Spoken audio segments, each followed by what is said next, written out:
الرحمن الرحيم. السلام عليكم ورحمة الله وبركاته.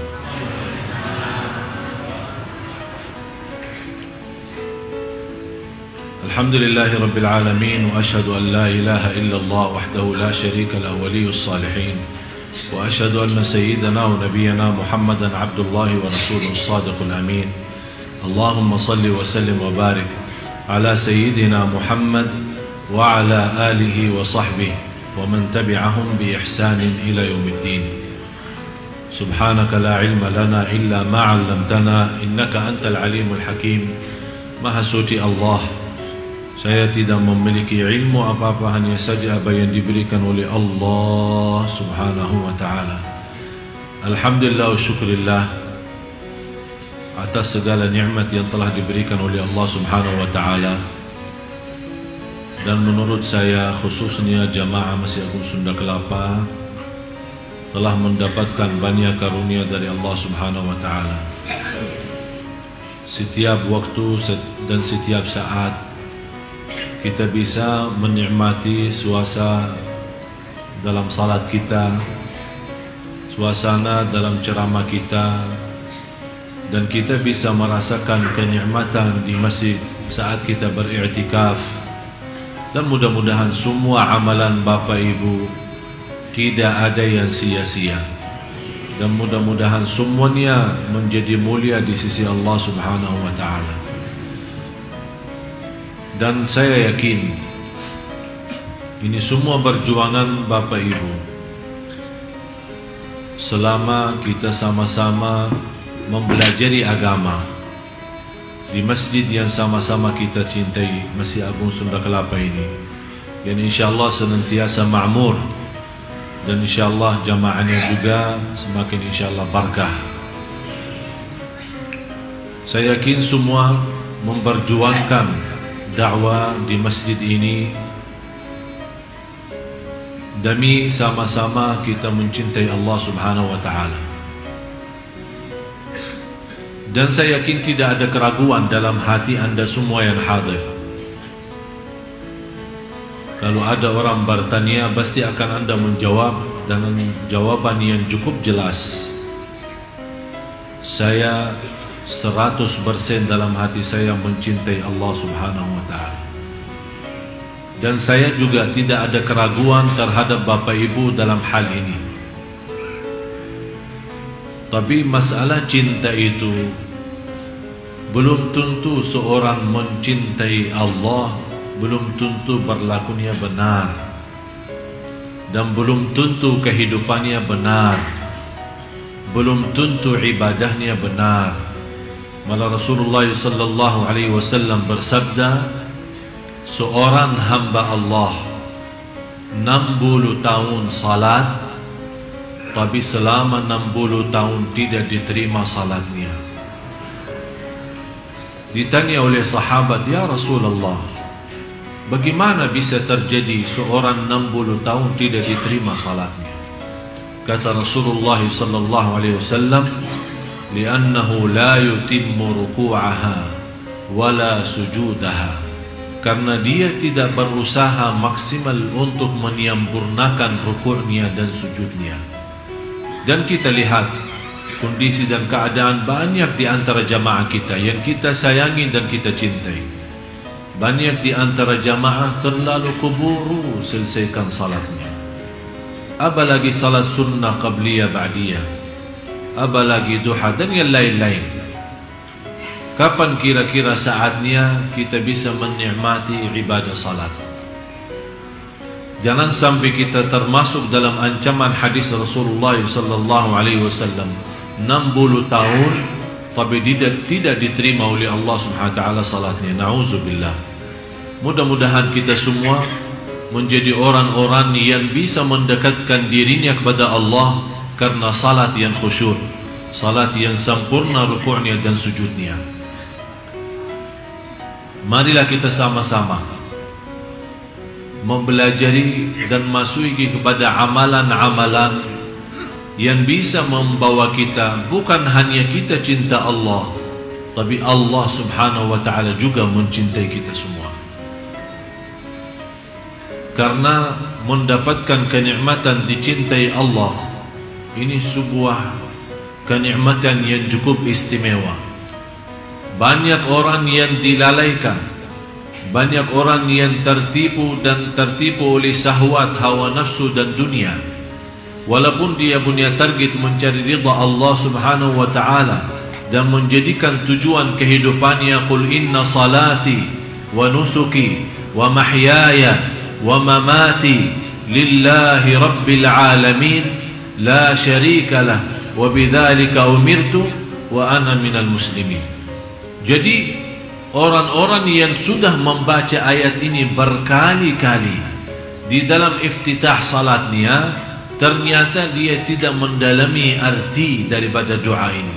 Dia tidak merasakan kekuatan doa ini dan tidak menikmati bagaimana bisa terwujud benar-benar inna salati wa nusuki wa mahyaya wa mamati lillah, semata-mata karena Allah, syukur karena Allah, sabar karena Allah, ikhlas karena Allah, salat karena Allah, bersedekah karena, silatul rahim karena.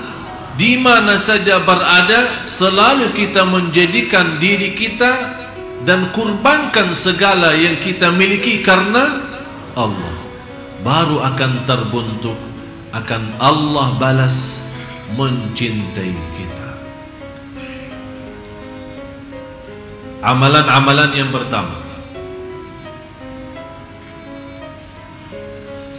orang-orang yang dicintai Allah Subhanahu wa ta'ala, orang yang senantiasa membaca Al-Quran. Tapi bagaimana prinsip orang baca Al-Quran tapi dicintai Allah? Karena selama ini Bapak Ibu, saya yakin Anda semua suka baca Al-Quran.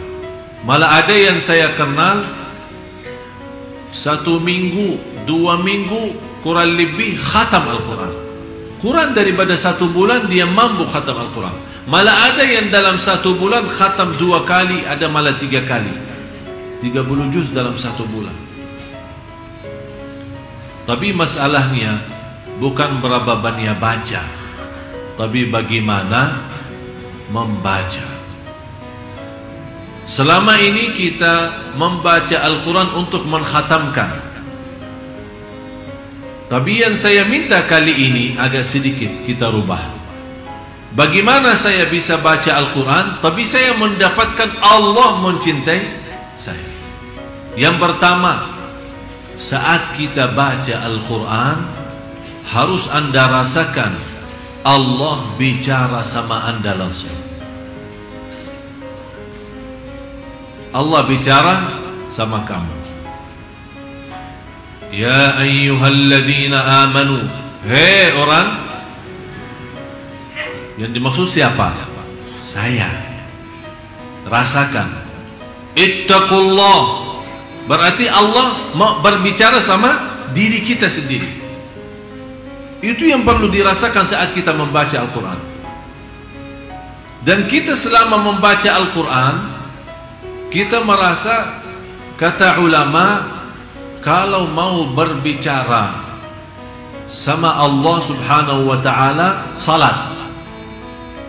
Tapi kalau Anda mau mendengar Allah berbicara, baca Quran. Kalau Anda mau mendengar Allah yang berbicara, baca. Karena ini Al-Quran kalam Allah. Kalam Allah langsung. Yang Allah sampaikan langsung, kalam Allah itu disampaikan kepada malaikat Jibril kepada Nabi Muhammad SAW, Nabi Muhammad kepada sahabatnya, dan seterusnya sampai kepada kita. Jadi yang ingin berbicara sama Allah, salat, hadap Allah, bicara, silahkan. Tapi yang ingin mendengar Allah yang berbicara, baca Al-Quran. Jadi saat Anda baca Al-Quran, Bismillahirrahmanirrahim, Anda rasakan mendengar kalam Allah. Jadi jangan Anda hanya membaca, ada seorang membaca hanya lewat mata.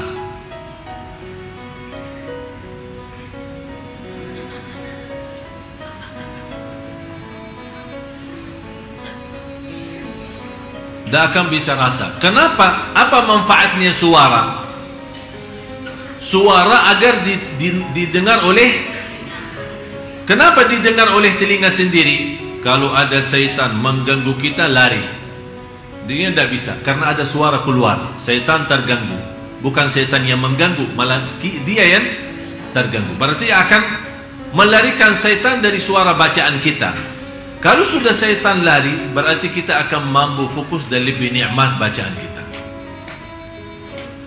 Yang kedua, saat kita mendengar sendiri bacaan kita, rasakan Allah yang lagi menyampaikan bacaan itu lewat telinga kita. Karena telinga itu salah satu makhluk Allah. Ada seorang punya telinga tapi tidak bisa mendengar. Ada orang punya mata tapi tidak bisa melihat. Jadi masalahnya bukan wujudnya mata atau wujudnya telinga, tapi masalahnya apakah dia berfungsi atau tidak, bisa menjadi berguna atau tidak. Bagaimana kita bisa mengaktifkan segala tubuh badan kita saat membaca? Begitu caranya. Yang pertama, Anda baca karena Allah lagi berbicara. Yang kedua, Anda membaca Al-Quran, semua berbicaraan itu yang dimaksud adalah diri kita. Yang ketiga, itu yang terindah dalam bacaan Al-Quran, setiap kita baca ada rasa saya tidak mau berhenti, karena saya lagi nikmati dan merindukan mendengar kalam Allah, mendengar bicaraan Allah sama saya. Jadi begitu Anda baca, jangan Anda punya bayangan dan fikiran kapan mau selesai. Malah justru yang Anda harus rasakan, saya tidak mau selesai, saya mau terus lazat, saya mau nikmat, karena Allah lagi bicara sama saya. Sudah faham 3 poin ini? Itu namanya membaca Al-Quran. Dan 3 hal ini baru akan Allah mencintai kita. Yang kedua, selalu mengingat Allah Subhanahu wa ta'ala. Maksudnya mengingat Allah bagaimana? Zikir kan? Tapi zikir yang macam mana? Dia seperti apa? Saya yakin Anda semua suka tahlil, suka bertasbih, tapi seindah zikir yang tidak ada batasnya, seindah zikir tidak punya tempat tertentu, seindah zikir yang tidak ada batasnya, dan seindah zikir yang tidak punya tempat tertentu. Artinya apa? Jangan bapak ibu suka berzikir hanya di masjid. Jangan bapak ibu suka berzikir hanya habis salat. Jangan Anda berzikir hanya dengan jumlah tertentu, tidak boleh lebih. Malah justru bebas, tidak usah batasi. Ya ayyuhalladzina amanu uzkurullaha dzikran. Apa artinya katsira? Sebanyak-banyaknya. Kenapa kita disuruh berbanyak zikir? Supaya mengeluarkan diri dari golongan orang munafik. Ternyata orang munafik juga berzikir. Innal munafiqina yukhadi'una Allah wa huwa khadi'uhum wa idza qamu ila as-salati qamu kusala yura'una an-nasa wa la yadhkuruna Allah illa qalila. Mereka kalau diajak salat malas, terpaksa karena malu sama kawannya masuk masjid, bukan karena Allah tapi malu. Yura'unan nas, riya. Sifat yang ketiga, wala yadhkuruna Allah illa, ternyata mereka juga berzikir. Wala yadhkuruna, kata Allah, mereka tidak berzikir kecuali sedikit. Berarti mereka berzikir. Supaya kita selamat dari sifat orang munafik, berarti harus kita lawan mereka. Harus kita berbeda dengan mereka. Kalau mereka memang zikir tapi sedikit, saya mau berzikir tapi banyak. Coba bayangkan, saya pernah memberikan cara zikir, tapi selama 1 hari tidak boleh bicara dunia. Ingat kan? Tidak boleh bicara dunia. Subhanallah, walhamdulillah, wa la ilaha illallah, wallahu akbar. Assalamualaikum, waalaikumsalam warahmatullahi wabarakatuh. Subhanallah, walhamdulillah, mau kemana? Mau ke masjid. Subhanallah, walhamdulillah, sudah makan belum? Subhanallah, walhamdulillah. Jadi biasakan diri seperti itu. Tidak usah orang mendengar suara zikir kita, tapi kita mengaktifkan semua tubuh badan kita menjadi membawa cahaya zikrullah.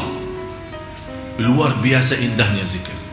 Bapak Ibu, zikir itu termasuk salah satu amalan sederhana. Pahalanya di sisi Allah jauh lebih besar daripada haji, jauh lebih besar daripada salat sendiri. Karena inti daripada wujudnya salat, inti daripada wujudnya ibadah semua, inna salata tanha 'anil fahsya'i wal munkar wala dzikrullahi akbar. Zikir itu jauh lebih besar. Tafsiran ulama, zikir itu jauh lebih besar, maksudnya zikir itu jauh lebih besar daripada salat sendiri. Ada yang mentafsirkan wala zikrullahi akbar adalah zikir di dalam salat itu jauh lebih tinggi daripada salat sendiri. Karena memang kalau kita lihat salat kita memang semuanya mulai takbir sampai salam semuanya zikir. Baca Quran zikir, Allahu Akbar zikir, doa zikir, rukuk dalamnya zikir, sujud dalamnya zikir. Berarti semuanya tidak terlepas dari zikir. Orang yang berangkat haji buat apa? Ujung-ujungnya mengagungkan Allah, membesarkan Allah. Labbaik Allahumma labbaik, labbaik la syarika laka labbaik, innal hamda wan ni'mata laka wal mulk la syarika lak. Ini semua bunyinya apa? Zikir. Berarti ternyata zikir itu mengatasi semua ibadah. Malah pahalanya jauh lebih besar daripada jihad fi sabilillah. Sampai Rasulullah SAW menjelaskan di hadis yang sahih, ala unabbiukum bi afdali a'malikum wa azkaha 'inda malikikum wa khairul lakum min infaqidh dhahabi wal warq wa khairun min an takhruju lil jihadi fi liqa'i aduwikum fayadribu a'naqakum wa tadribu a'naqahum. Ya Allah, panjang sekali hadis ini. Apakah kalian mau tahu? Saya memberikan amalan kepada kalian. Rasul ini berbicara sama sahabat. Saya akan memberikan amalan jauh lebih mulia di sisi Allah, jauh lebih baik daripada amalan yang lain, jauh lebih besar pahalanya daripada mensedekahkan emas dan perak dan mensedekahkan segala harta. Jauh lebih besar daripada menghadapi musuh saat perang, mereka membunuh kita atau kita membunuh mereka. Kaget sahabat, ini jihad, jihad lawan musuh. Apa saja amalan yang jauh lebih tinggi daripada itu semua? Rasul menjawab singkat saja, zikrullah, zikir kepada Allah. Fadhkuruni, tanda-tanda kita mencintai Allah, banyak sebut Allah. Kalau kita berbanyak sebut Allah, berarti kita akan termasuk orang yang akan Allah sebutkan nama kita. Fadhkuruni, kalau kita menunggu Allah juga Zikir kepada kita, bagaimana Allah zikir kepada kita? Kan fazkuruni, zikir kepada Allah. Azkurkum, zikir Allah kepada kita. Apa zikir Allah kepada kita? Akan Allah selalu ingat kepada kita, apapun kebutuhan kita, apa keperluan kita, apa keinginan kita, apapun hajat kita, akan Allah selalu ingat dan mengabulkan doa kita. Bisa Bapak Ibu? Hah? Bisa, insya. Jangan insya Allah bisa. Bisa insya azam, nawaitu, sungguh-sungguh. Hari ini libur. Coba habis pulang dari sini isi zikir. Dan juga subhanallah, saya kasih satu rahasia zikir sebelum kita lanjut yang ketiga. Saat Anda wudu, usahakan wudu sebelum salat kira-kira 10 atau 15 menit. Habis Anda wudu, kan ada tahiyatul masjid, atau kita di rumah sunnatul wudu kan, sambil menunggu azan nih, ada 10 menit atau 15 menit. HP-nya jauhkan. Ini sekarang kita punya masalah. Datang ke masjid bawa HP, i'tikaf bawa HP, imam bilang istau i'tadilu masih bawa HP. Padahal imamnya sebelum Allahu Akbar, Bapak Ibu yang membawa HP mohon non-aktifkan kalau tidak keberatan. Allah. Astagfirullahaladzim. Imamnya aja belum selesai Allahu Akbar sudah bunyi. Seolah-olah kita baru imam sudah sampai. Saya perhatiin kalau imam bilang istau i'tadil agak cepat. Istau dulu luruskan saf. Tapi begitu dia sebut soal HP, dia membawa bahasa yang halus. Bapak Ibu yang membawa HP mohon non-aktifkan. Tapi kalau istau i'tadil, luruskan saf. Jadi cepat kalau istau i'tadil. Begitu dia sebut kata HP, dia supaya kenapa? Kita mendengar.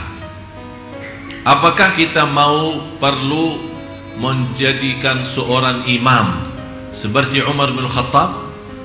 Bagaimana Umar bin Khattab kalau dia jadi imam? Tahu kan? Tahu luruskan saf. Beliau khalifah dan beliau juga imami salat 5 waktu. Tahu luruskan saf.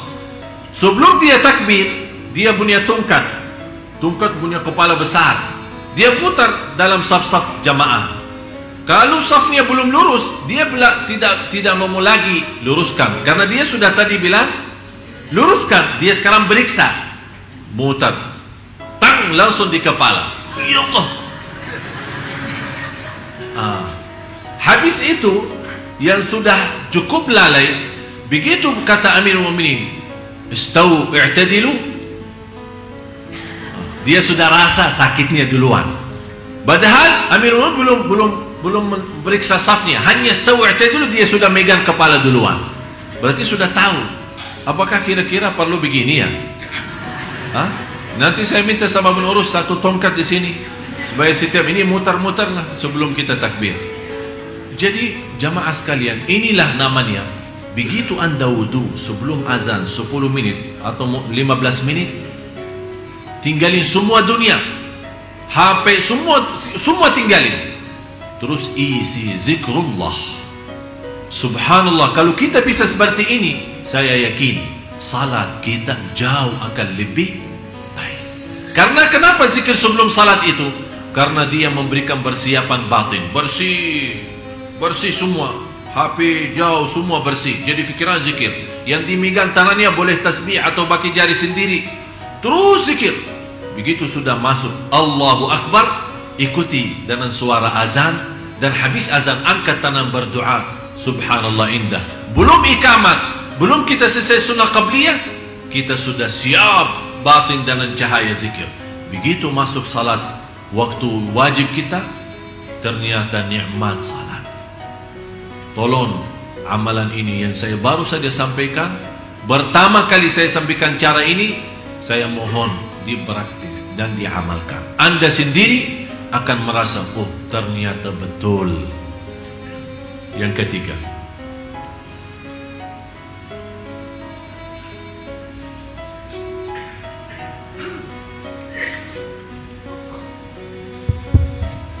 lebih mengutamakan untuk mencintai Allah Subhanahu wa Ta'ala daripada dirinya ketika hawa nafsunya menguasai dirinya. Yang paling berat, kita mengutamakan Allah saat punya keinginan. Contoh, sudah alarm kan? Jam berapa alarmnya? Biasa ibu-ibu jam berapa alarmnya? Jam 3. Sudah bunyi kan? Bunyi jam 3. Kita megang HP. Kita sudah megang kan?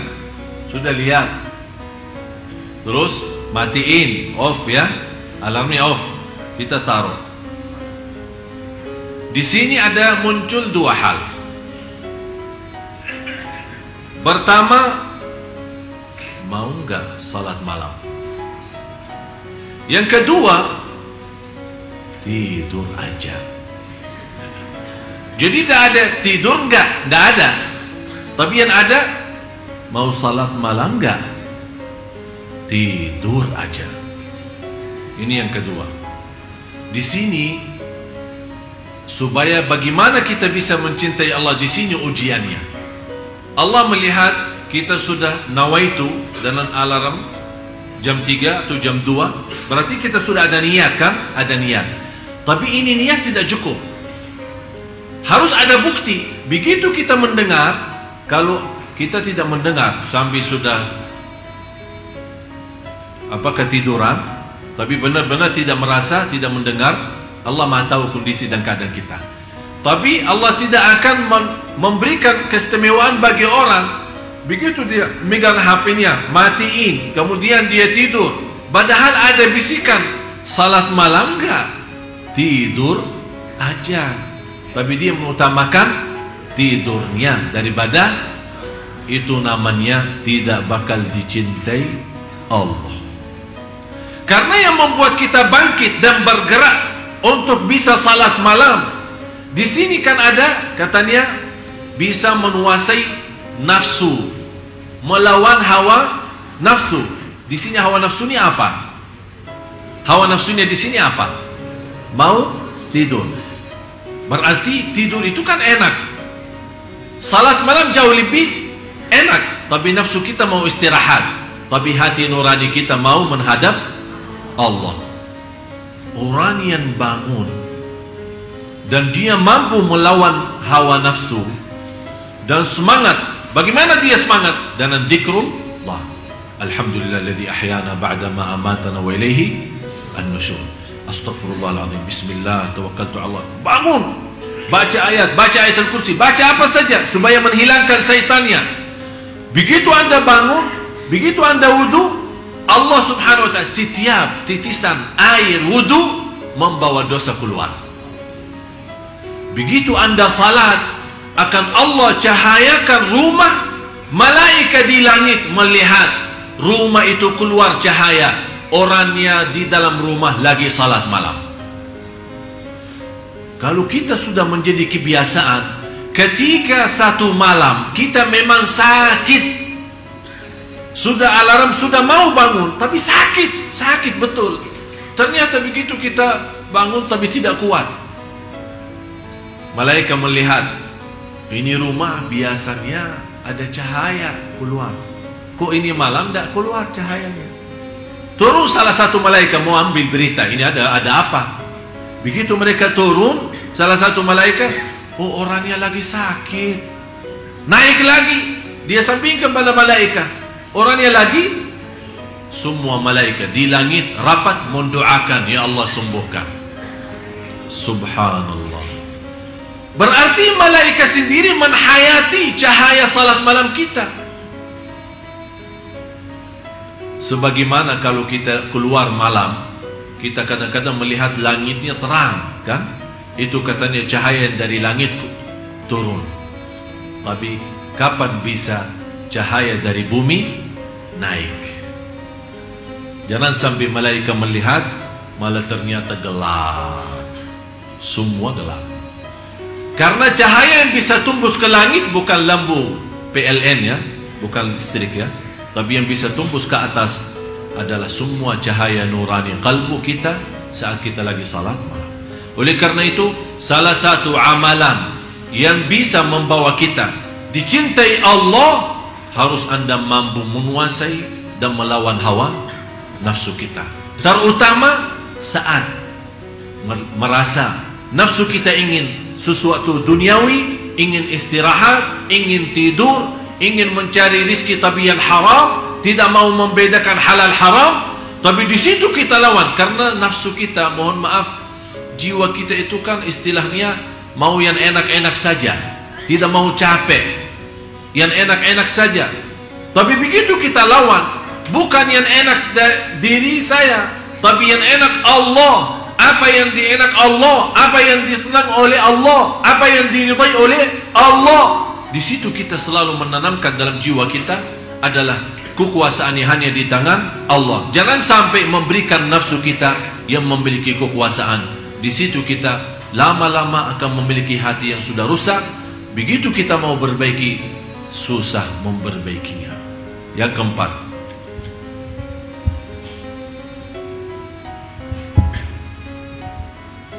memahami dan mendalami dengan hati tentang nama dan sifat-sifat Allah. Allahu Akbar. Rata-rata jamaah kita sudah hafal Asmaul Husna. Hafal enggak? Hafal. Bisa rasakan artinya enggak? Hah? Rasulullah sallallahu alaihi wasallam bersabda di hadis yang sahih, "Inna lillahi 99 isma, man ahsaha dakhala al-jannah." Allah mempunyai 99 nama. Barang siapa yang menguasinya, yang menghafalnya, yang menamalkan isinya, yang mempelajarinya, yang mendalaminya, itu kata ahsaha. Jadi termasuk di dalamnya menghafal, menamalkan, memahami, menhayati, merasakan, menikmati, merasa lazat saat sebut nama-nama Allah yang namanya Asmaul Husna. Dan bisa lewat Asmaul Husna kita memohon kepada Allah Subhanahu wa ta'ala. Di situ kita akan baru merasa keagungan Allah dalam hati kita semakin bertambah. Sayang kita sama Allah semakin tinggi, cintaan kita semakin mulia. Begitu juga saat kita berdoa kepada Allah lewat Asmaul Husna, perhatiin, Ar-Rahman irhamni, Razzaq urzuqni, Ghaffar ighfirli. Jadi kita saat kita saking sudah memahami, jangan Anda berkata, Ya Rahman urzuqni. Oh, Ya Rahman urzuqni, Ya Razzaq urzuqni, Ya Karim muliakan, Ya Ghafur ampuni, Ya Rahman rahmati. Jadi Anda sudah memiliki pemahaman Asmaul Husna sampai Anda bisa meminta dengan Asmaul Husna sesuai arti dan makna. Faham Bapak Ibu? Itu namanya. Barang siapa yang mampu menghafal, memahami, menhayati, dan sampai dia bisa berdoa kepada Allah lewat Asmaul Husna, kata Rasulullah dijanjikan akan masuk surga Allah Subhanahu wa ta'ala. Jadi mulai dari hari ini, kalau kita baca Asmaul Husna, lebih baik setiap hari kita bawa satu nama, tapi kita bisa mengerti apa isinya dan apa dalamnya. Paham Bapak Ibu? Yang kelima,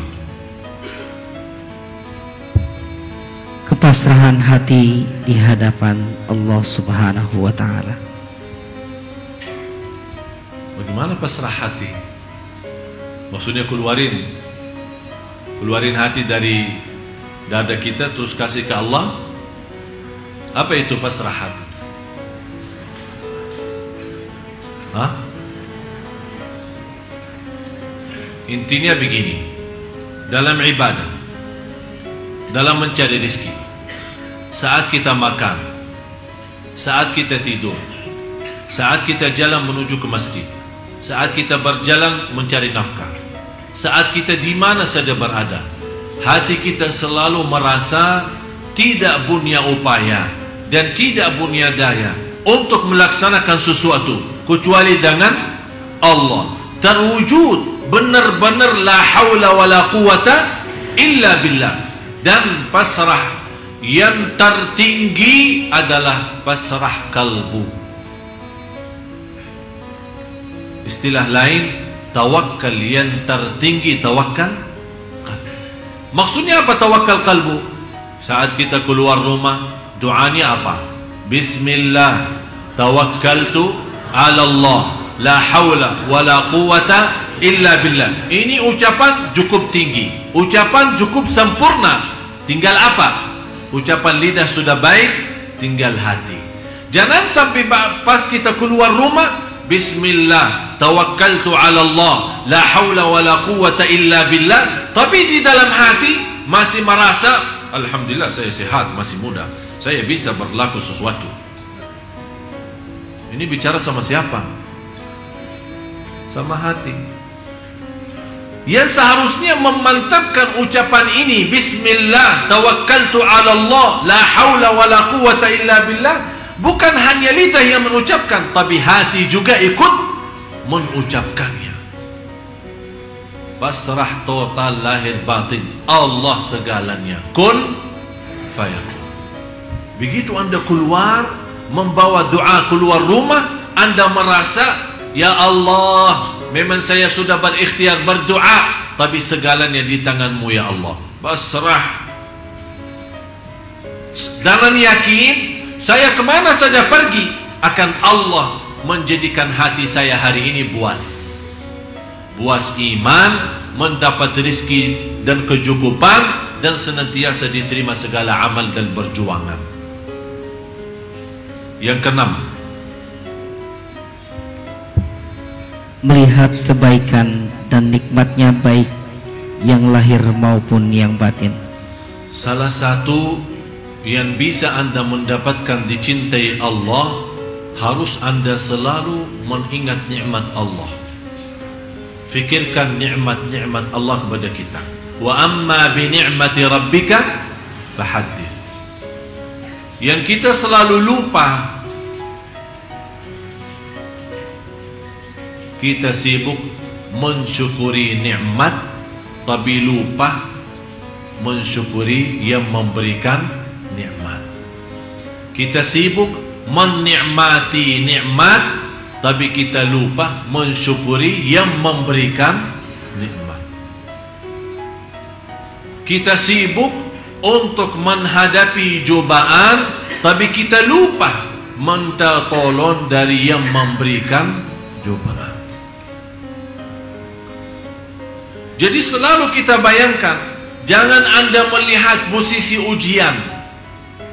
Kenapa manusia dinamakan dalam Al-Quran, Innal insana lazalumun kafar, wa in ta'uddu ni'matallahi la tuhsuha, innal insana lazalumun kafar. Sungguh manusia amat zalim dan amat kafir. Amat zalim apa? Dia menggunakan nikmat yang telah diberikan oleh Allah yang tidak mampu dihitung. Dia menggunakan nikmat itu untuk menzalimi dirinya. Yang kedua, dia sangat kafir. Dia tidak mensyukuri Allah dan merasakan kemuliaan yang telah diberikan oleh Allah lewat nikmat-nikmat itu. Berarti dia mengkafirkan nikmat. Dia berkufur terhadap nikmat. Dinamakan oleh ulama kufrun ni'mah, kufur nikmat. Jadi Anda sebelum melihat sisi cobaan, yang seharusnya Bapak Ibu Anda melihat sisi kenikmatan. Bunia mata masih bisa melihat Al-Quran, bunia lidah masih bisa menyebut nama Allah, bunia telinga masih bisa mendengar azan dan kalam-kalam yang baik, bicara-bicara yang baik. Anda masih punya kaki bisa berlangkah-langkah menuju ke masjid silaturrahim dan kemana-mana mencari nafkah dan rezeki yang halal. Anda masih punya nafas yang bisa menaturkan nafasnya untuk Allah subhanahu wa ta'ala. Saya bertemu beberapa hari lalu seorang ibu sudah usia 90 tahun. Sakit, tidak bisa bergerak. Begitu saya datang silaturahim, saya bertanya, bagaimana bu keadaannya? Dia menjawab, Alhamdulillah.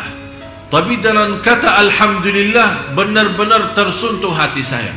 Saya bilang, ibu, Alhamdulillah atas apa? Ibu lagi sakit, sakitnya parah dan tidak bisa bergerak.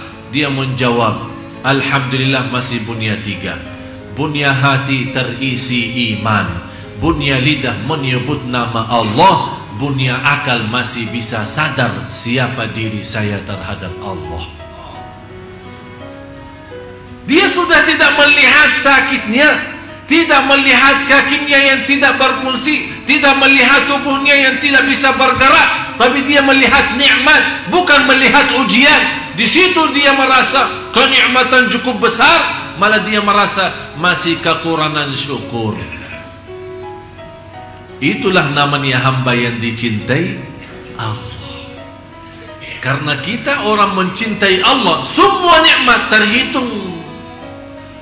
Tapi sekarang kita terbalik, malah semua ujian dan cobaan yang kita hitung. Kita hitung cobaannya, bukan hitungkan nikmatnya. Ini yang membuat kita lemah.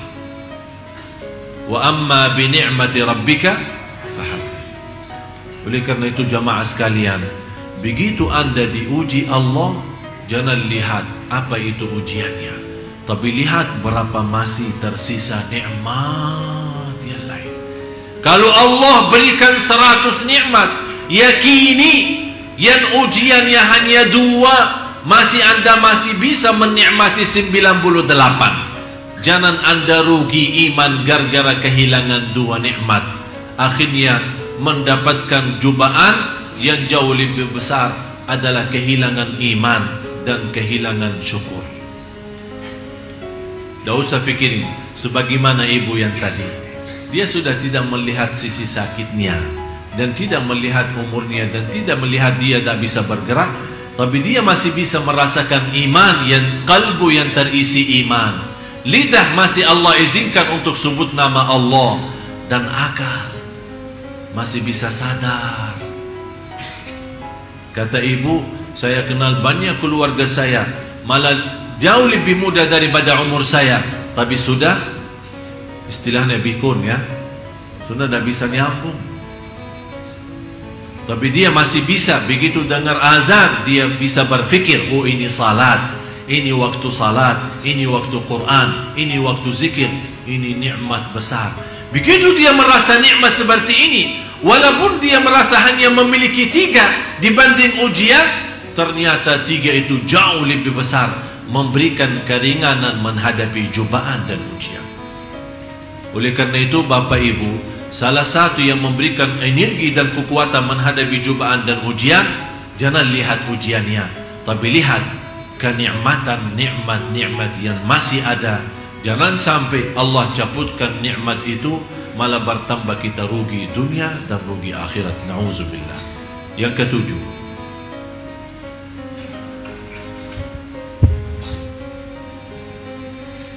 merasakan kehinaan dan kerendahan hati di hadapan Allah. Yang ke-7,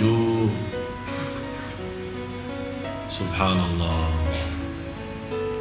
Kira-kira bisa kita merasakan saat kita lagi salat atau saat kita lagi doa, benar-benar merasa hina diri enggak? Maksudnya hina diri di sini apa? Kita saat salat dan saat doa, kita melemparkan diri kepada Allah, buang diri kepada Allah. Kita tunjukkan kepada Allah, ya Allah, saya tidak punya Tuhan selain Engkau ya Allah. Biar saya punya kekayaan, tapi ya Allah saya miskin, masih nol dengan kekayaan-Mu ya Allah. Saya Allah butuh segala sesuatu dari-Mu, butuh rahmat-Mu, ampunan-Mu, pimpinan-Mu, petunjuk-Mu ya Allah. Kita selalu saat doa dan saat salat merasakan kita hamba yang terhina, yang tidak bisa apa-apa, yang tidak punya arti, yang tidak punya nilai, karena semuanya hanya Allah, milik Allah, kembali pada Allah, inna lillah wa inna ilaihi raji'un. Apalagi saat kita salat, ternyata ada hikmahnya disuruh berdiri, kemudian tunduk kepala ke bawah. Jangan salat seperti orang sombong, malah matanya ke atas. Ya seolah-olah Allahu Akbar, dia bicara sama Allah, mau apa? Dia tidak berkata mau apa, tapi sikap salatnya seperti itu. Tapi yang saya harapkan, begitu Anda salat, menundukkan kepala ke bawah, biar Allah berkata, ada apa? Kamu mau apa? Biar Allah yang memberikan pertanyaan itu, kita merasakan saat kita salat, kita lagi berbicara sama Allah. Nikmat. Kalau kita lagi diberikan kesempatan bertemu dengan Bapak Presiden dan protokolnya memberikan kesempatan hanya 15 menit, kira-kira 15 menit kita menghadap Bapak Presiden, begitu kita hadap beliau, kita diam atau bicara? Hah? Kira-kira ada orang ketemu Bapak Presiden tapi diam?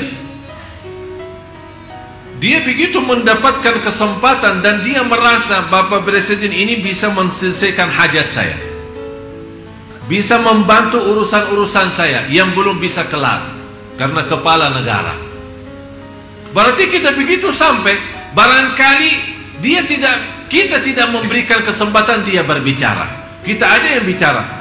Pak ini kan dia, Pak ini, Pak ini, Pak ini, Pak ini, Pak ini, Pak. Ujungnya dia bilang insyaallah. Siap. Dibantu. Begitu dia menjawab dibantu, kita langsung percaya. Alhamdulillah. Betul Pak? Betul dibantu. Jangan khawatir. Kenapa kita bisa memiliki keyakinan? Padahal walaupun ada keputusan dari Bapak Presiden, tapi kalau belum ada izin Allah, wallahi tak akan bisa dapat apa-apa. Dan saya mendapatkan pelajaran dari warga negara Indonesia. Tidak pernah terbayang dan tidak pernah nyangka bisa dapat warga negara Indonesia. Malah ada orang yang menawarkan ke saya, Syekh sanggup gak bayar 100 juta? Insya Allah dalam 10 hari saya keluarkan KTP Indonesia. Minta 100 juta. Besok datang masih tawar-tawaran sampai 50, akhirnya dikasih diskon katanya 20 juta kelar, tapi agak lama kalau 20 juta. Berapa? Barangkali 3 bulan sampai 6 bulan, pokoknya dapat. Saya bilang saya berserah kepada Allah. Kalau Allah izinkan saya dapat, saya yakin tanpa proses akan Allah datangkan warga negara itu. Subhanallah, tiba-tiba tidak lama saya dapat terima telepon, diundang untuk memberikan ceramah. Bapak Presiden hadir, Wakil Presiden, dan semua para pejabat-pejabat, menteri-menteri, termasuk duta-duta tamu negara. Begitu saya sampaikan ceramah, malah Bapak Presiden sendiri panggil, ente dari mana? Ana dari Madinah. Kok bisa bahasa Indonesia? Ya Alhamdulillah. Saya bilang kalau soal bisa, saya tidak bisa, tapi Allah yang maha bisa. Allah yang berikan semua. Sampai kata beliau, kalau saya tutupi mata mendengar ceramah ente, saya tidak nyangka ini orang dari Madinah. Terima kasih Pak. Langsung dia berkata begini, bahasa persis, mau nggak warga negara Indonesia? Saya langsung ingat yang nawarin 100 juta.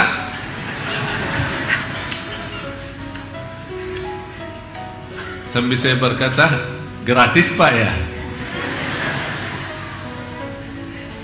Gratis. Sekarang saya perintahkan, Anda berkenan enggak?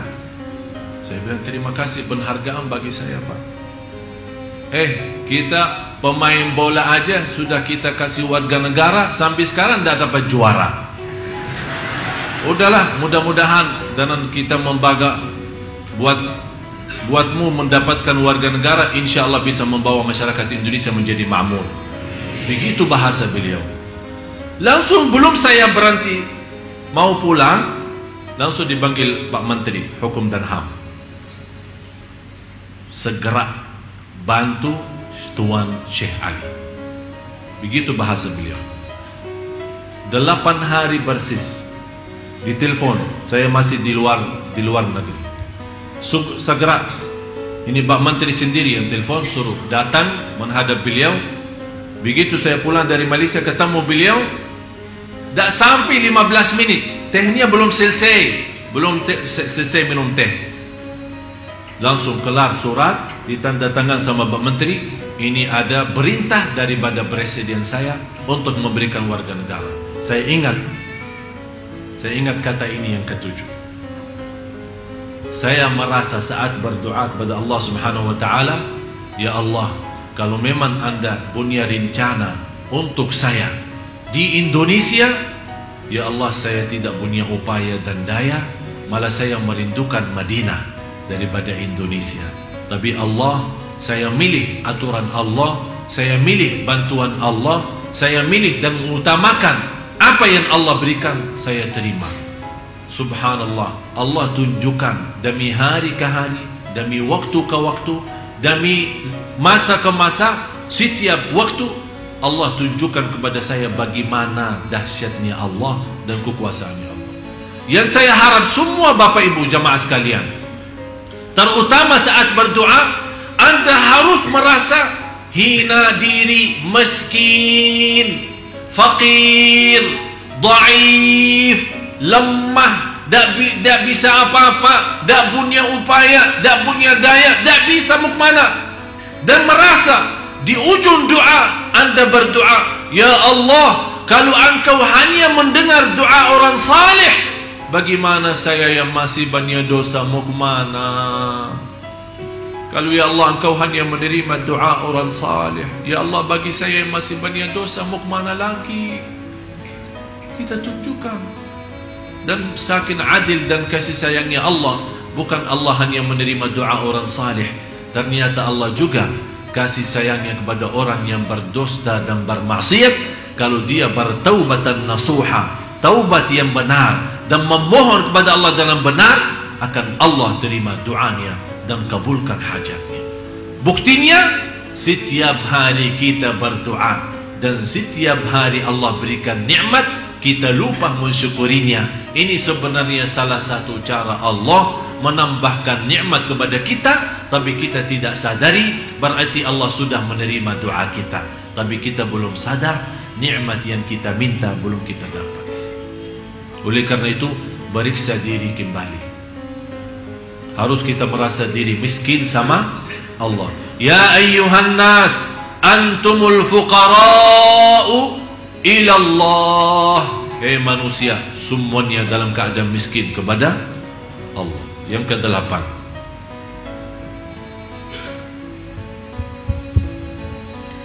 beribadah kepada Allah Subhanahu wa ta'ala pada waktu sepertiga malam terakhir, untuk bermunajat kepadanya, membaca Al-Quran, merenung dengan hati, serta mempelajari adab dalam beribadah di hadapan Allah.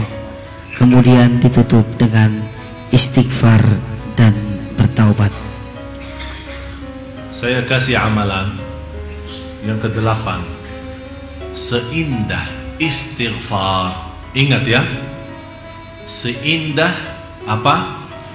Istighfar. Sebelum azan subuh 20 menit sampai 30 menit.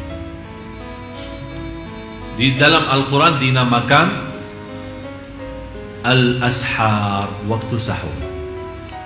As-sabirina was-sadiqina wal-munfiqina wal-mustaghfirina bil-ashar. ashar wa bil ashari hum yastaghfirun. Kenapa Allah ikatkan waktu sahur istighfar? Karena seindah ibadah, jauh lebih baik daripada salat malam atau baca-baca amalan yang lain adalah istighfar yang terindah. Kenapa saya berkata yang terindah itu istighfar? Karena Allah puji hamba-hamba yang beristighfar di waktu sahur. Kalau Allah puji, berarti Allah senang. Kalau Allah senang, berarti Allah ridha. Tapi saya minta istighfar bagaimana? Sudah selesai salat malam, sudah witir, ya, duduk, tetap di posisi musalla atau atas sajadah, kemudian tundukkan kepala ke bawah, tutup mata, bayangkan semua dosa kita selama ini. Ingat orang tua kita, ingat dosa maksiat kita. Berapa kali ketiduran dari waktu salat, berapa kali kita durhaka sama orang tua, berapa hari lewat tidak baca Quran, berapa kali kita berbohong, berapa kali kita fitnah orang, berapa kali kita ghibah, berapa kali kita membawa hal-hal yang tidak diridai Allah, malah dimurkai Allah. Begitu anda sambil mengingat bayangan-bayangan dari kepala, istighfarnya berjalan. Astagfirullah. Istighfar jangan diam. Dan kalau tidak bisa nangis, pura-pura beneran, beneran. Yang awalnya pura-pura lama akan jadi beneran. Jadi begitu anda merasa, ada orang menceritakan ke saya, Ustaz, saya ingin nangis tapi tidak bisa-bisa. Ingin nangis, tidak keluar. Saya bilang begini, pura-pura aja nangis. Ya bagaimana?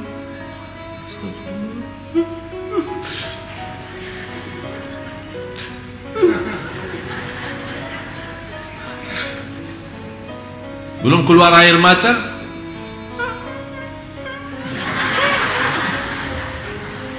beneran.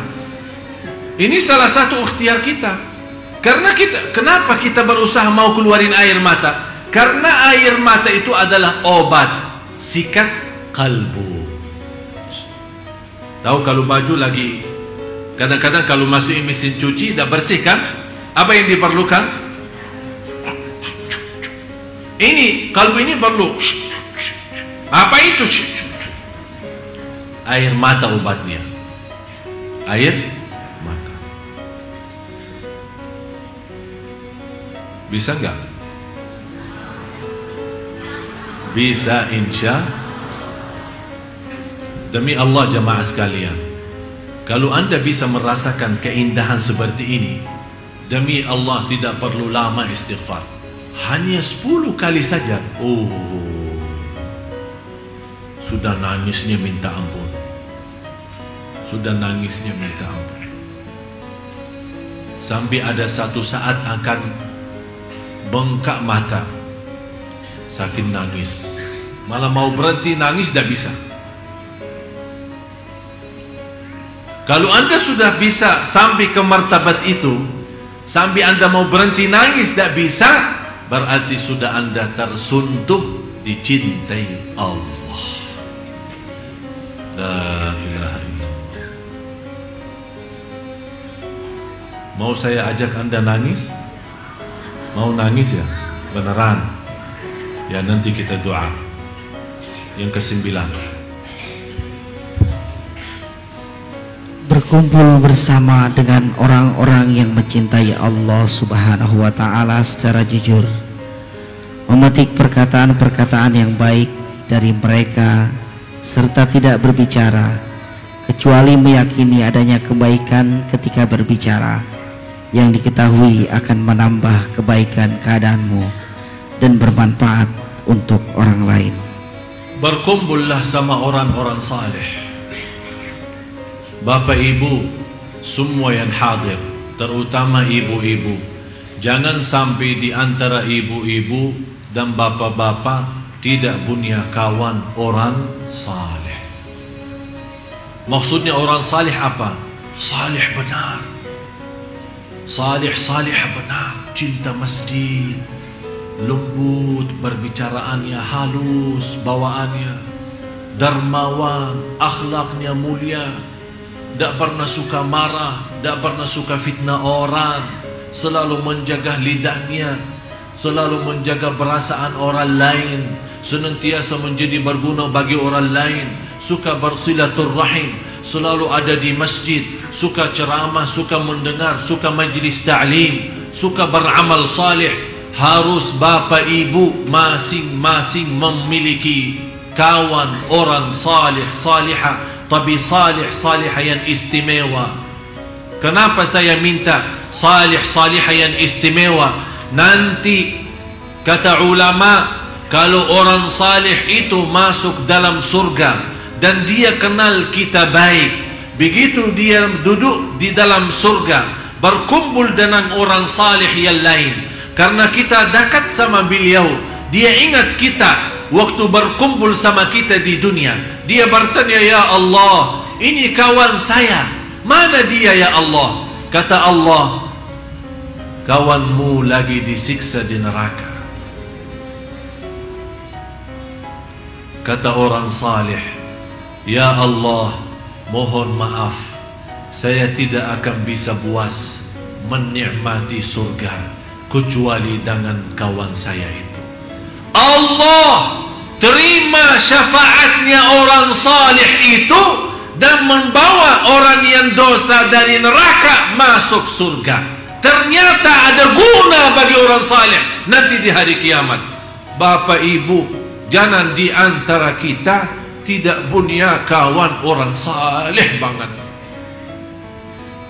Itulah perjuangan kami mendatangkan imam-imam, ulama yang membawa bacaan yang indah, menimami kita. Kenapa? Kenapa saya menjaga perjuangan itu? Demi Allah, bukan hanya untuk bapak ibu saja, tapi saya punya keinginan yang tertinggi lagi. Ya Allah, kalau memang saya terhitung sebagai orang yang masuk neraka, mudah-mudahan dengan kawan-kawan yang saleh yang saya bawa ke Sunda Kelapa, mereka bisa membawa syafaat bagi saya nanti di hari kiamat. Cuba usahakan semua yang hadir, jangan sampai tidak punya kawan saleh. Siapa itu? Para habaib, habib-habib, kiai, ulama, ustaz, imam, muazzin, tetangga kita, orang yang suka di masjid. Kita perhatiin siapa di antara jamaah yang rajin di masjid. Kalau sudah rajin di masjid dan tidak pernah jauh dari masjid, kecuali kalau dia sakit memang tidak bisa datang ke masjid, itu tanda dia salih.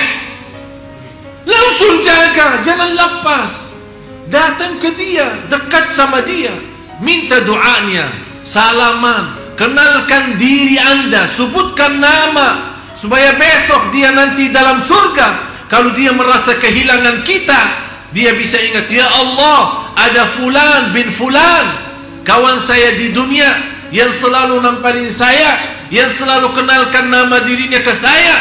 Mana dia ya Allah? Kalau Allah menjawab dia masuk neraka, orang saleh itu akan mensyafaatkan kita, membawa syafaat bagi kita.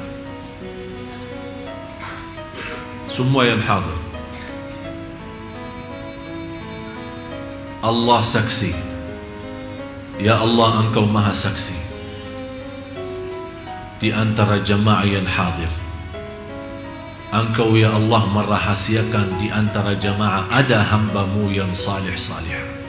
Ya Allah, saya mohon Engkau jadi saksi, saya mencintai hamba-Mu yang salih-salihah yang hadir di majlis ilmu ini. Ya Allah, dengan cintaan saya kepada hamba-Mu yang salih-salihah, selamatkan kami ya Allah semua yang hadir, dan jadikan kami bersama orang salih hari kiamat. Wa adkhilna bi rahmatika fi ibadika. Tolong doa ini jangan ditinggal. Tolong doa ini jangan ditinggal. Wa adkhilna bi rahmatika fi ibadika salihin. Karena ini doa para nabi dan rasul.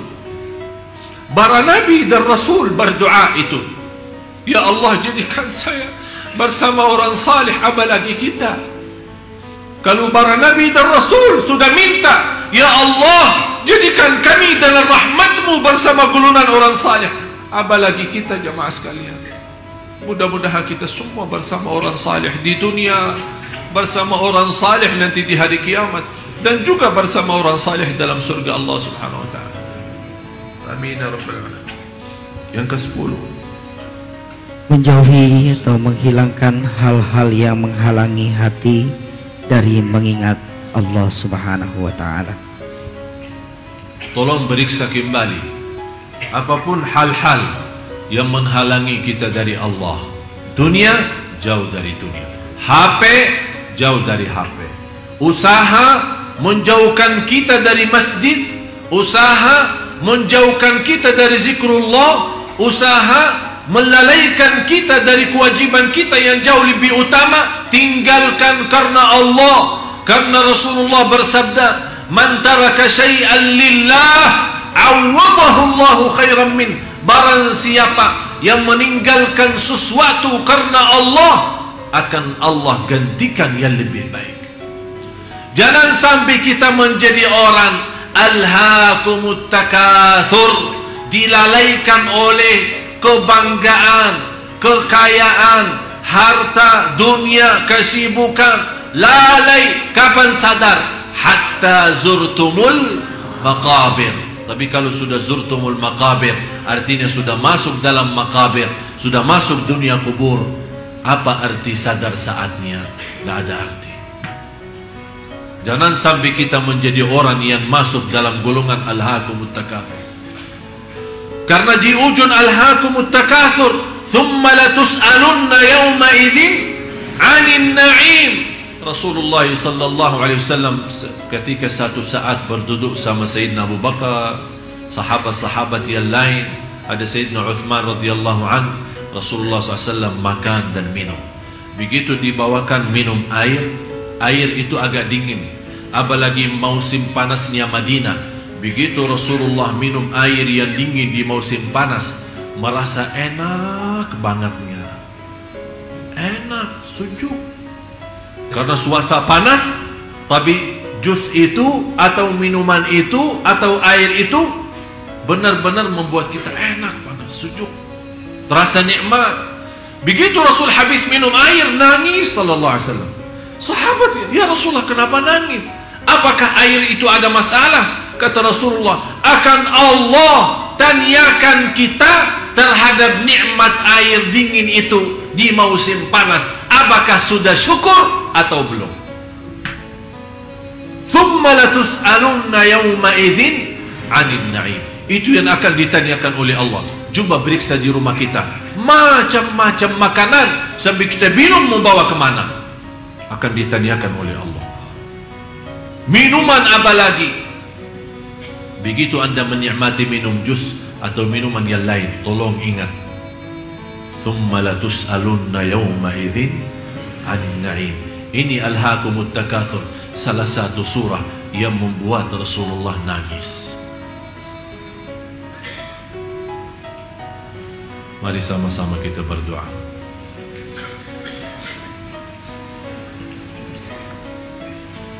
Mudah-mudahan dengan 10 amalan yang saya sampaikan bisa membuka hati kita semua agar senantiasa menjadi hamba Allah yang mencintai Allah dan Allah mencintai kita.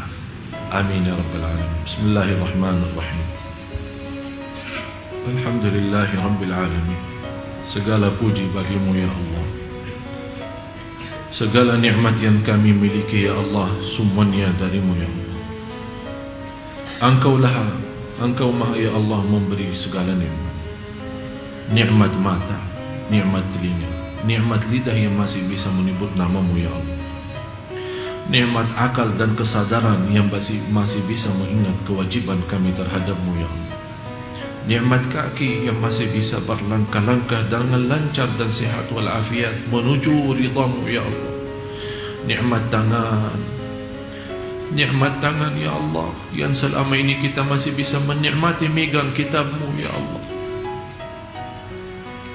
Nikmat titisan air mata, yang titisan air mata yang ikhlas dan jujur menghapuskan dosa kami dan membawa kami selamat dari siksa neraka ya Allah.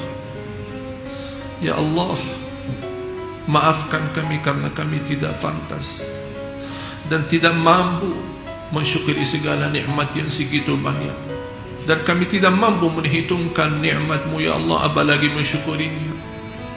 Ya Allah, ya Tuhan kami hamba-Mu ya Allah yang dhaif, kami hamba-Mu ya Allah yang miskin, kami tidak bisa apa-apa ya Allah, dan kami tidak akan bisa melarikan diri daripada Engkau ya Allah. Fafirru ilallah.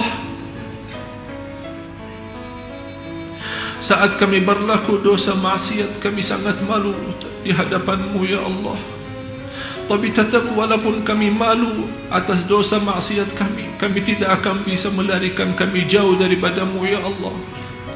Malah justru segala sesuatu yang kita takuti, kita melarikan diri daripada sesuatu yang kita takuti.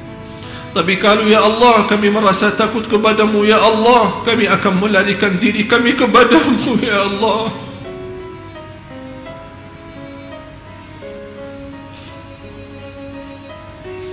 Segala sesuatu yang kita takuti, kita berusaha melarikan diri daripada sesuatu itu. Kecuali Engkau ya Allah, begitu kami merasa takut, kami tidak bisa kemana-mana kecuali kepada Engkau ya Allah. Ya Allah, kami datang kepada-Mu ya Allah dalam penuh harapan, dengan hati yang terisi iman dan taqwa, dengan kekhusyuan dan kerindahan, dengan kemiskinan dan kehinaan. Ya Allah, kami datang kepada Engkau ya Allah membawa segala dosa maksiat, membawa dosa besar dan dosa kecil, tapi kami sangat mengharapkan ampunan-Mu ya Allah. Walaupun dosa maksiat kami segitu banyak, tapi rahmat-Mu ya Allah jauh lebih banyak dan jauh lebih besar bagi kami ya Allah. Rahmatilah kami, rahmatilah kami. Kalau Engkau tidak merahmati kami akan menjadi orang yang merugi dunia akhirat. Rabbana zalamna anfusana wa in lam taghfir lana wa tarhamna lanakunanna minal khasirin. Ya Allah, Engkau maha melihat, maha mendengar. Semua yang hadir Bapak Ibu sangat memohon ampunan-Mu ya Allah. Ya Allah, aku mohon dengan nama-Mu yang agung dan mulia untuk semua yang hadir keluar dari Masjid Sunda Kelapa ini di pagi hari ini, sudah dihapus segala dosanya ya Allah. Disucikan hatinya ya Allah, dibersihkan jiwanya ya Allah, diterima segala amal ibadahnya ya Allah. Aku mohon ya Allah, tidak ada di antara Bapak Ibu yang kecewa saat ini ya Allah. Malah ya Allah kami harap, ya Allah saya mengharapkan ya Allah untuk semua jamaah pulang masing-masing ke rumahnya membawa ridha-Mu ya Allah.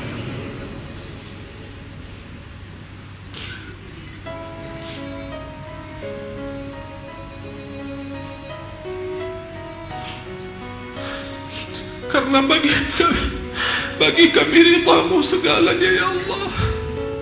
Bagi kami ridha-Mu segalanya ya Allah.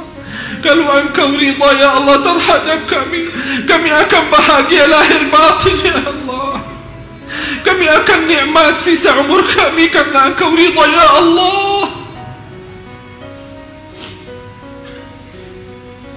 Ya Arhamar Rahimin, ya Allah, semua yang hadir telah mengangkat tangannya ya Allah dengan penuh harapan. Segala kehinaan, kemudahan dan kekurangan ya Allah, kami mengangkat tangan kami kepada-Mu ya Allah. Kami mohon isi hati kami dan isi tangan kami dengan penuh rahmat dan ampunan dari-Mu ya Allah ya Dzal Jalal wal Ikram. Ya Allah, berilah kepada kami petunjuk pada jalan yang lurus. Hidupkanlah kami dalam keadaan iman, wafatkanlah kami dalam keadaan Islam. Lindungi anak keluarga kami dari segala bahaya. Jadikan anak cucu kami salih salihah, anak cucu kami menghafal Al-Quran, agar kami dipanggil oleh Allah duluan dalam keadaan bahagia, dalam keadaan husnul khatimah. Dan anak cucu kami setelah kami dipanggil duluan, anak cucu kami masih mau mendoakan kami. Ya Allah, Ya Arhamar Rahimin, Ya Allah, lindungilah lahir batin kami, agar kami bisa menjaga diri dari segala sesuatu yang menghalangi kami darimu. Ya Allah, Ya Allah, Ya Arhamar Rahimin, kuatkan kami lahir batin, cahayakan hati kami, sempurnakan ketakwaan kami, muliakan keyakinan kami. Bagaimana Engkau berikan kepada kami kemudahan sama-sama berkumpul di Masjid Agung Sunda Kelapa ini. Ya Allah, berilah kepada kami kemuliaan, sama-sama jumpa lagi di surgamu. Ya Allah, jadikan kami semua yang hadir bersama hamba-hambamu yang salih-salih. Ya Allah, وادخلنا برحمتك في عبادك الصالحين. Walaupun kami ya Allah belum menjadi salih salihah, tapi kami harap dengan rasa cinta kami terhadap orang salih salihah, jadikan kami berkumpul dengan mereka. Ya Allah, sebagaimana kata Imam Syafi'i, aku mencintai orang salih walaupun saya tidak terhitung orang salih, karena cinta orang salih menjaminkan bahawa saya selamat dan bahagia. Ya Allah, kami sungguh mencintai orang salih, kami sungguh mencintai orang salihah. Ya Allah, jadikan kami bersama mereka. Ya Allah, Ya Arhamar Rahimin, Ya Arhamar Rahimin, ampuni orang tua kami,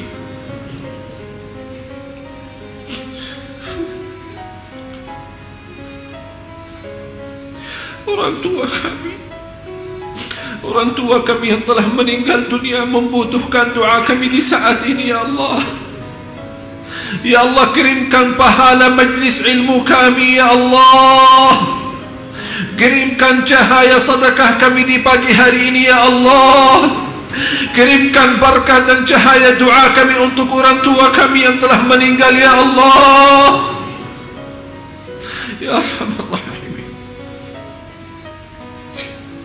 Ya Allah, kami tidak mampu membalas dan tidak akan mampu membalas kebaikan kedua orang tua kami. Kami serahkan kepada Engkau. Ya Allah, jadikan orang tua kami mulia di sisimu dunia akhirat.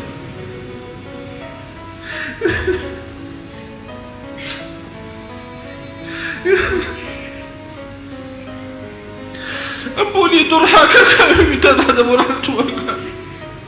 Berapa kali kami menyakiti hati orang tua kami, berapa kali kami menyakiti dan mengecewakan hati orang tua kami. Maafkan kami ya Allah, maafkan kami ya Allah,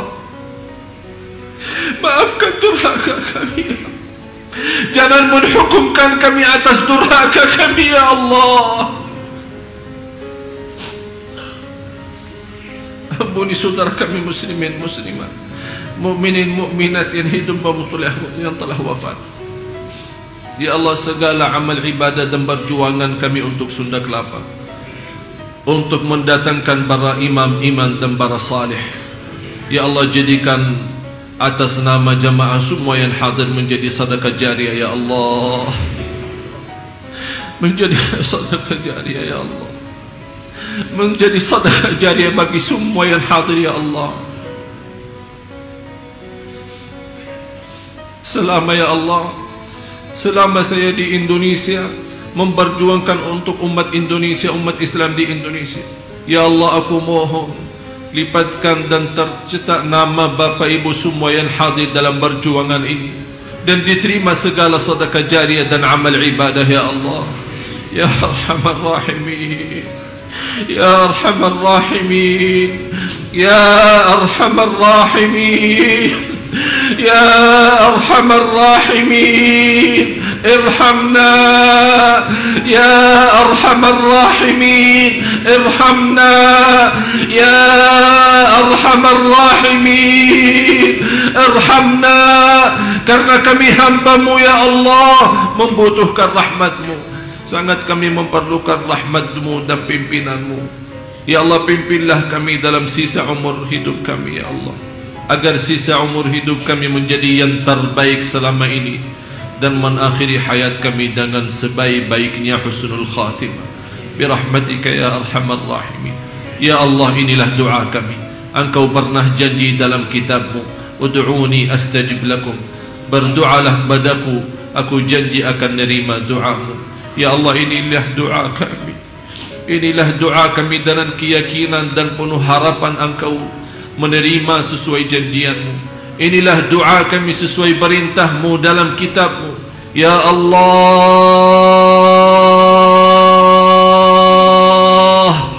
Ya Allah, Ya Allah, terimalah doa permohonan kami sesuai janjian-Mu dalam kitab-Mu. Innaka la tukhliful mi'ad, sungguh Engkau tidak pernah meningkari janjinya. Rabbana taqabbal minna innaka antas samiul alim wa tub alaina innaka antat tawwabur rahim. Rabbana atina fid dunya hasanah wa fil akhirati hasanah wa qina adzaban nar. Wa sallallahu ala sayyidina wa nabiyyina Muhammad wa ala alihi wa sahbihi wa baraka wa sallam. Subhana rabbika rabbil izzati amma yasifun wa salamun alal mursalin walhamdulillahi rabbil alamin. Terima kasih Bapak Ibu.